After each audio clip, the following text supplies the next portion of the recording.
जिस दिन हमारा देश पाखंडी लोगों के हाथों में लग गया ना, याद रखना सबसे पहला निशाना बनेंगे दलित और दूसरा निशाना बनेंगी महिला। कैसे? दलित इसलिए बनेंगे क्योंकि जो आज संविधान को नहीं मान रहे, जो आज उसमें जो अधिकार हैं उन्हें नहीं मान रहे, उसे वो स्वीकार नहीं कर पा रहे। एक वो समय था कि जब दलित चलता था ना, पीछे बोरा और मुंह के नीचे घड़ा बांध दिया जाता था ताकि पीछे पैरों के निशान ना बचे और मुंह से पसीना या थूक ना निकले। इतनी घृणा थी। और महिला निशाना इसलिए बनेगी, वो समय था जब महिलाओं को जिंदा जला दिया जाता था, महिला सती कर दी जाती थी, महिला दासी बनाई जाती थी, महिलाओं का बाल विवाह कर दिया जाता था, और तो और शरीर के अंगों पर टैक्स लेते थे। ये लोग खुद देखते थे कि कितने बड़े हैं कितने नहीं, और स्तन टैक्स वसूल करते थे महिलाओं से। तो भगवान का शुक्र मनाओ कि तुम आज़ाद देश में रह रही हो। इस देश को एक ऐसी किताब से चलाया जा रहा है जिसमें महिलाओं को बराबर के अधिकार दिए हुए हैं। और मैं उन महिलाओं को कहती हूँ जो मेरा विरोध करती हैं। मैंने आज तक कोई पुरुष अपना विरोध करता नहीं देखा, कोई नहीं, मेरे किसी भाई ने मेरा विरोध नहीं करा कभी।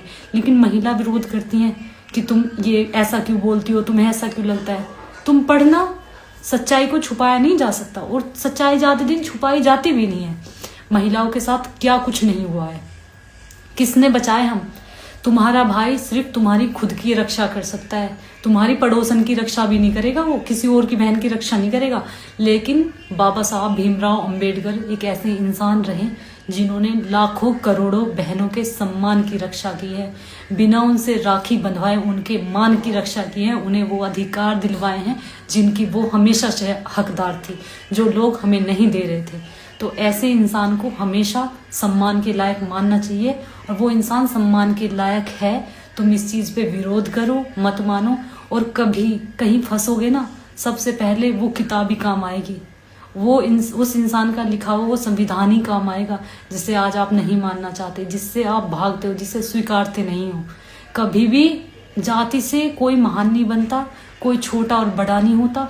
यदि जाति इतनी ही महान होती तो पंडित लोग रावण को पूजते, ठीक है, ठाकुर लोग जयचंद को पूजते, मुस्लिम ये मोहम्मद गोरी को पूजने लग जाते।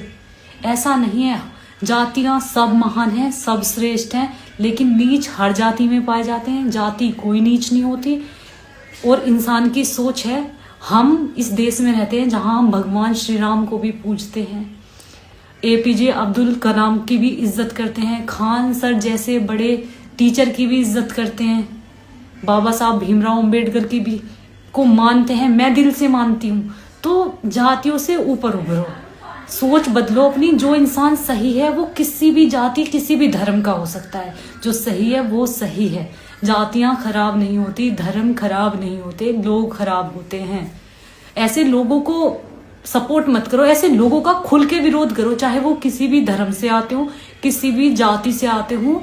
लेकिन जो अच्छे हैं उन्हें तो अच्छा कहना सीखो। सिर्फ तुम इतनी सी बात पे आ जाते हो कि संविधानिक दलित ने लिखा है तो हम उसकी इज्जत नहीं करेंगे। अरे उस इंसान ने सोचो, जो हम महिलाएं खुद अपने लिए नहीं लड़ पाती ना, कभी ना कर पाती, वो उस इंसान ने अपनी किताब में लिख दिया। वो सब अधिकार हमें दे दिए जो हम कभी नहीं ले पाते, कभी खुद के लिए लड़ नहीं पाते। आज की महिलाएं तो एक दूसरे को देख के खुश नहीं है, ये अधिकार दिलवा देती। तो एहसान मानो उस इंसान के। बाकी आप इस बात से सहमत हो या नहीं हो, मुझे कमेंट में ज़रूर बताना।